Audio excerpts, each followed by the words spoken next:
Walter Brueggemann tells of a story of a well-to-do white woman that stopped by the store, picked up a newspaper and some cookies, and entered a place that was a tea room.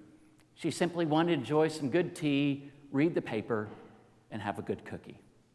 She sat down at the restaurant. It was a table for two, and she was by herself, but she sat at that table for two. She sat down, ordered her tea, and as she was waiting for her tea, there was a black Jamaican man that walked into the restaurant, and the restaurant was full, and there's only one seat left. It was at the table for two where she was sitting, and he sat down next to her. The tea arrived, and she opened her paper, not connected, not being able to see the man across from her. But she did notice that he reached out and grabbed one of the cookies. And then she grabbed one of the cookies. And she thought to herself, that was odd. He didn't even ask. He didn't inquire. He just grabbed. And a few minutes later, he grabbed a second cookie. And she grabbed a second cookie as well. And by this time, she was getting frustrated and a little angry. And then he grabbed the final cookie in the bag, broke it in two, and said, "Would you like to share?" She picked up her belongings and left without a word from the tea room, just floored that this gentleman would take her cookies and offer her one of her own cookies. As she left, she was fumbling in her purse for her keys to her car, and she noticed her own package of cookies in the purse. Justice begins when we begin to address our own biases, our own assumptions about another person. Our theme today is risk-taking justice. What does it mean to take a risk? Well, we step into a place that's a little uncertain. We move into an arena that's not quite as comfortable as we'd like it to be. We love in an arena that we're not used to loving in. That's a little bit what risk is about.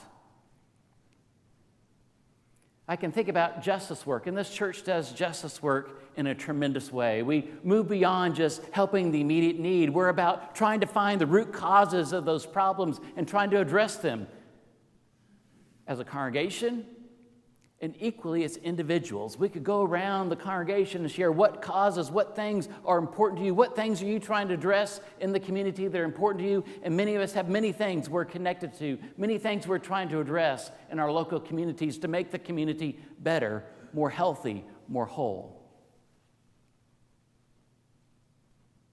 Mary Elizabeth Hobgood says, the step toward the correct form of justice in our homes, in our communities, in our world, begin with two words. Sustainability. Actually, it's solidarity and accountability are the two words.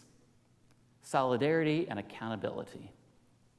Solidarity means I don't have the answers. It means we have the answers. And we rely on one another to do this work. It's not about what I accomplish, it's what we accomplish together. It's about being accountable for the actions that we have done that are poor, unhealthy, and unjust. It's owning up to the things we've done that have portrayed, we've lived into systems that have been unjust. And accountability is recognizing where we've stepped into wrong spaces and trying to make them right or correct, and realizing we need solidarity with one another to make those changes possible with one another. Part of that work of doing risk-taking justice is our ability not only to be accountable and be in solidarity with others, it simply is one phrase often talked about, just showing up. Now, I have to admit some things. I kind of make kind of confessional here about myself. Is I'm a person in the absence of something, I want to step in and do it. That's kind of part of my nature. But I recognize in justice work that when I step into those spaces, say, in the absence of something being done, and I move into that space and want to accomplish things, I realize that's really not the best way forward to get something accomplished, especially as a white male that's got all the power and the privilege in the world. So I have to show up in places and listen and love and join in the cause with others, because others experience the oppression that I've not experienced, experience the inequality that I've not experienced. And so stepping to those places to show up and to listen and to walk with people, to me, seems like a much more healthy model to go about. Risk-taking, the process of risk-taking, is really about 3 words. It's all the same letter that begins with each word. Give, gather, and go. I have to be willing to give of myself, give of my time, give of my money, give of my resources. I must be willing to give if I'm going to do risk-taking justice and not just do justice work. If I'm doing risk-taking justice, it's more than what I would think it would be. But I've got to be willing to give to begin with. And then I've got to gather others that have a similar passion for the work, a similar energy for the work. We gather us together. We know we're greater together than we ever would be alone. We gather together as a group. I've mentioned before, we can have 5 people show up somewhere, or if we have 3,000 people show up, if we have 10,000 people show up, the greater the number of people, the greater the people that gather together, the greater the possibility of impact, of change within a community or society that needs it. And the last is go. It's moving from talk into action. It's moving from, well, I know what to do, to actually doing what I know that what needs to be done in the world. Risk-taking justice calls us to move outside of the boundaries in which we normally circulate. I can give my check or give online and think I'm doing something, and that's kind of a safe form of justice, is the financial contributions. The hard part is stepping into the spaces where it's most difficult. I had a risk-taking justice opportunity for me that had me a little kind of itchy in my own skin of being nervous about something. About a year ago, was working with More Squared on more transparency with our policing in Overland Park. And some of the work showed that the Overland Park had about 20 incidents of shootings, and all the investigations of those shootings showed there was no infractions, warnings, or anything given to any of the police officers in all 20 of those situations. And some of them unjust situations. And so a group of us decided to write a letter and ask for the resignation or disclose information about those incidents of the head of police in Overland Park. There's a group of 6 or 7 of us that gathered to pray, to speak, and to address that justice problem. It's one of the first times I've stood on City Hall asking for the chief of police to step down. For me, that was stepping a little outside of my comfort zone. But I also know that I'm not willing to make those kind of steps in my life, then risk-taking justice is just words. It's like, well, that sounds good. It's one thing to sound good, another thing to try to step into that world and do something courageous for someone else. Walter Brueggemann, who I mentioned with that opening story, said that justice is giving back to someone who has lost something that's been taken from them.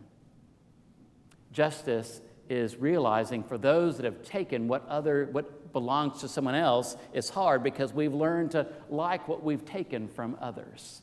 It's kind of a twisted way of thinking about it in terms of trying to get it all in your head. But justice is giving back to people what someone already is supposed to have in their life, but it's been taken from them. We can see that all throughout our society, whether it's in the LGBT community, whether it's with racial justice work, whether it's safety related to issues of guns, as we have been well aware of this week. We can see numerous situations where unjust things are happening. And we have an opportunity to step into those spaces, not by ourselves, with others, to help bring about change in the world we so long to be different than the way we see it, the way we experience it. One of the hardest things, I think, for us is when we get hyped up when something happens and our emotions boil up and we get angry and we get frustrated and we get disappointed, or maybe we even feel shame or guilt about things that are going on in our society. The hard part is that a month from now, when the energy that wells up within us kind of simmers back down, and 3 to 4 weeks later, we've kind of just moved back into the same old patterns we were doing before. To take on this risk-taking justice means that we're not allowing those heightened emotions to simmer down. We're allowing them to stay activated within us. I imagine that when Jesus walked into that city and there was a leper that called out for healing, I'm wondering what Jesus would have felt in that circumstance. I want to take care of this person. I want to help this person. But I'm guessing there was probably some anger and frustration on Jesus' part. How dare you put these people out on the edges of the community? They are a human being like everybody else, and you treat them this way because you think they are untouchable. They will make you unclean. You put them out there to make yourselves feel better about the life you're living. And Jesus forgets all the purity codes. He forgets all the normal protocols you're supposed to follow. He walks right up and provides healing to that person when no one else would have done that. Enough is enough, Jesus said. Everyone deserves to know and experience and encounter God's love and grace. This person deserves it as well. Go to the priest. Receive a blessing, be welcomed back into the community again. Now, the interesting thing that happens at the end of the text we often don't pay attention to at the end of the story. In verse 16 of the story, Jesus goes off to a deserted place to pray, which is kind of an interesting response by Jesus. He does this amazing thing, and then he goes off to a quiet place to pray. Why would Jesus do such a thing? You think he's ramped up, he's healed this leper, he's brought this person, restored this person. You think he would have gone into the town and say, hey, town, you need to do this. You need to be involved in this. His response is after he does this healing, he goes off to a deserted place to pray. Sean Ginwright, who writes a book called The Four Pivots, who looks at a different way of doing justice, says in order for healthy justice to move forward, we have to find rest and renewal for our own souls to do this work. If we're doing this work at a heightened level all the time, at a bustling pace, a hustling pace, all the time, that we don't have enough place, our own tank gets depleted. To stay the course for the long haul. Our energy doesn't well up just for tomorrow. Our energy that wells up is welling up for the long haul of this work. I've said it once, I've said it again. When we started doing intentional racial justice work in June of 2020, it wasn't for the short term. It wasn't for the moment. It wasn't for the experience. We're in this for the long haul of justice work, of racial justice in our community and in our country. We will continue to educate ourselves. We will continue to form relationships. We will continue to find allies and create policies and advocacy for people in our country that can experience a more equitable and just community in our world. But in order to do that, we have to find places of rest and renewal to keep ourselves motivated and strengthened to do this work. part of it begins with self-reflections. Sometimes we have to figure out whose cookies we're really eating. Sometimes we have to figure out what pieces of concrete we want to stand on, whether it's City Hall or the plaza, or in front of a workplace that's fighting for unions and better wages for someone. Standing on the concrete of this church, visiting with families like Teresa, who is with Interfaith Hospitality Network, that's been in the system since January, trying to find a new life for herself, but on Wednesday is moving into her own place for the first time in months. Risk-taking justice is willing to stand out on the edge and saying, this is only the beginning. This is the edge of a new boundary, a new landscape, a new space in which we can walk and do work together. Maybe the most important thing we have to think through in terms of the give, gather, and go is how we function in this risk-taking world we're called to work in for justice. I get amped up with all those emotions of anger and frustration, disappointment. It's been at a height for me this week. I hope it's been at a height for you this week.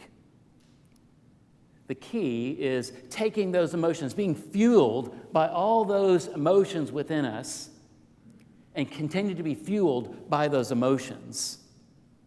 We can be fueled by them, but that can't be the answer by which we respond to the situations. I can be fueled by anger. I can be fueled by disappointment. I can be fueled by frustration, but my response is to be love.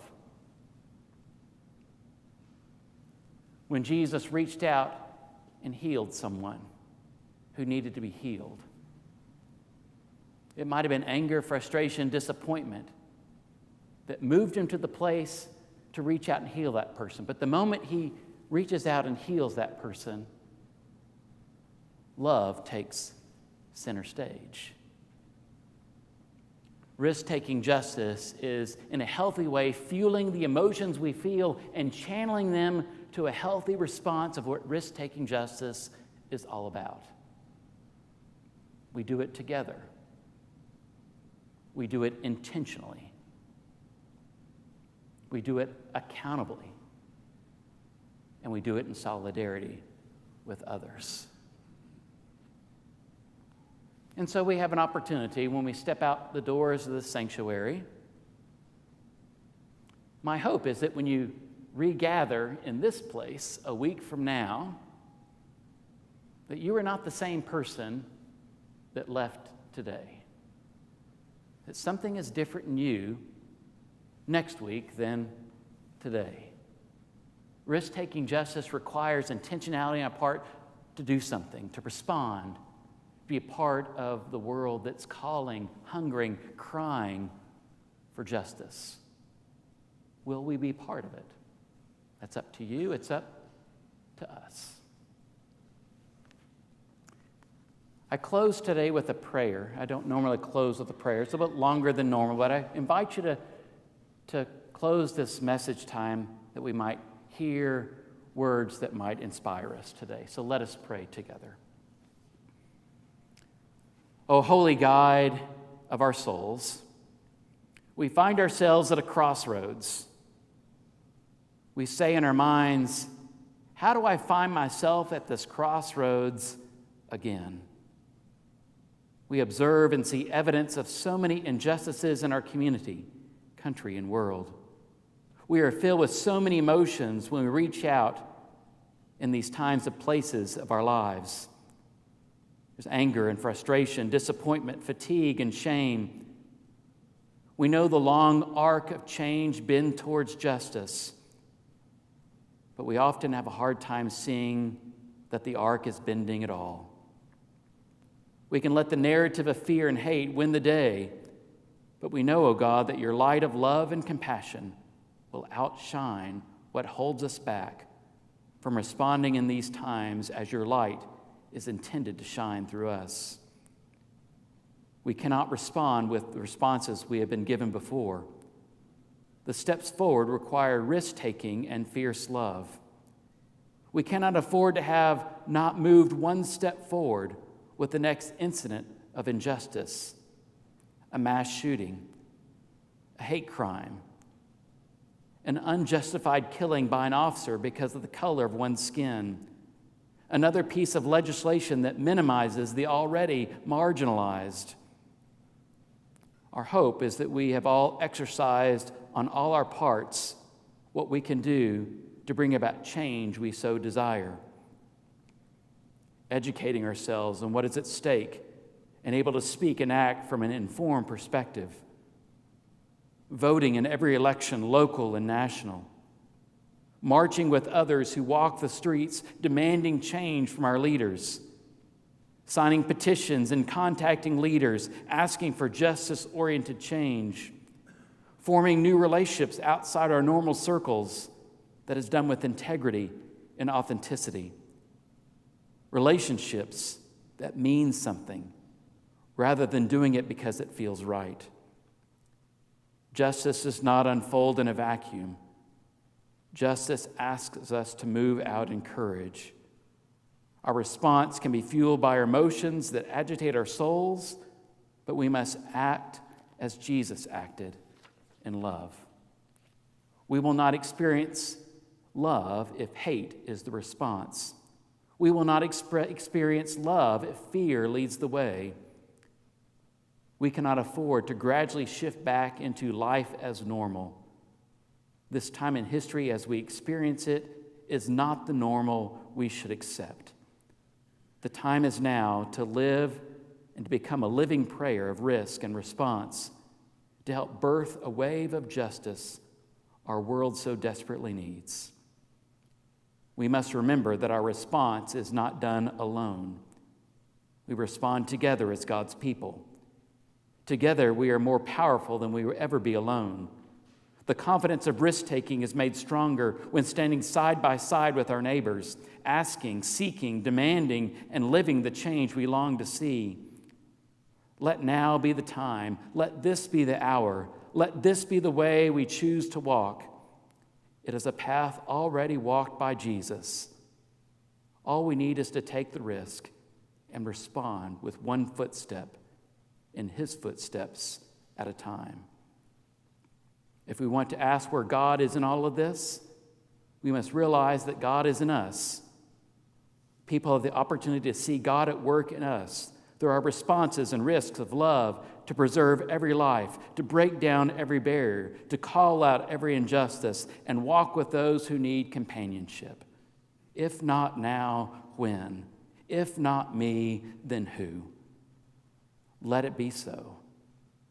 Amen.